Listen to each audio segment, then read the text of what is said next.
সরকারি ভাতায় বাংলাদেশিদের হার বেশি থাকার কারণেই যুক্তরাষ্ট্রের অভিবাসী ভিসা নিষেধাজ্ঞার তালিকায় পড়েছে বাংলাদেশ। এমন মূল্যায়ন করে বিশেষজ্ঞদের শঙ্কা, এর ফলে মার্কিন মিত্র রাষ্ট্রগুলোতেও অভিবাসন ও অন্যান্য ভিসার সংকটে পড়তে পারে বাংলাদেশিরা।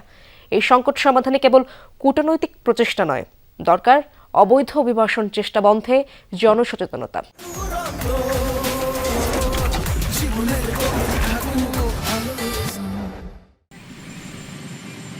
ক্ষমতায় আসার পর থেকেই অভিবাসন নীতি নিয়ে জোরে সোরে কাজ শুরু করে ডোনাল্ড ট্রাম্প প্রশাসন। এরই মধ্যে তার বাস্তবায়নও শুরু হয়েছে। অভিবাসন বিরোধী বলে পরিচিত ট্রাম্প প্রশাসনের ভিসা বন্ডের তালিকায় সম্প্রতি ঢুকেছে বাংলাদেশের নাম। তখনই বলা হয়েছিল, যুক্তরাষ্ট্রে বিভিন্ন সামাজিক সুবিধা গ্রহণকারীদের তালিকায় ওপরের দিকে বাংলাদেশিরা। সেই ধাক্কায় এবার ৭৫টি দেশের জন্য অভিবাসী ভিসা স্থগিত করার যে সিদ্ধান্ত নিয়েছে যুক্তরাষ্ট্র, তাতেও ঢুকে গেছে বাংলাদেশ।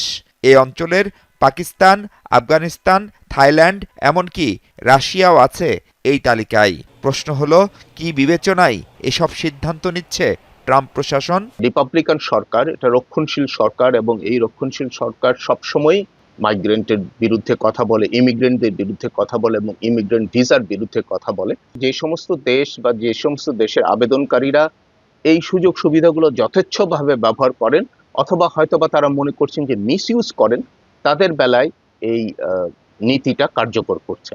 অলমোস্ট ৫৫% বাংলাদেশি ইমিগ্রেন্টরা বিভিন্ন রকমের সরকারি সহায়তা ভাতা নিয়ে থাকেন, যেটা মার্কিন যুক্তরাষ্ট্রের যে সোশ্যাল সেফটি নেটওয়ার্ক আছে সেটার উপরে একটা বড় রকমের প্রেসার তৈরি করে। খবরে বলা হয়েছে ২১ জানুয়ারি থেকে কার্যকর হচ্ছে এই সিদ্ধান্ত। প্রশ্ন হলো, যুক্তরাষ্ট্র যেসব দেশের জন্য এমন কঠিন সিদ্ধান্ত নিল, তাদের নাগরিকদের ব্যাপারে অন্যান্য দেশেও অভিবাসী হওয়াটা কঠিন হয়ে গেল কিনা। আর এই তালিকা কতদিনের জন্য তা যেমন অজানা, ঠিক তেমনি এখান থেকে মুক্তির উপায়ও দারুণ অনিশ্চিত এখনো। এইটা বাংলাদেশের জন্য একটা ক্ষতির কারণ হবে, এই কারণে যে আমাদের ভাবমূর্তি আবার একইভাবে নষ্ট হবে। কেননা বাংলাদেশ এমন একটা দেশ হিসেবে পরিচিত হবে যে সেই ব্র্যাকেটের মধ্যে পড়ে গেছে মার্কিন নিষেধাজ্ঞা বা স্থগিতাদেশ যাদের দ্বারা কার্যকর হচ্ছে।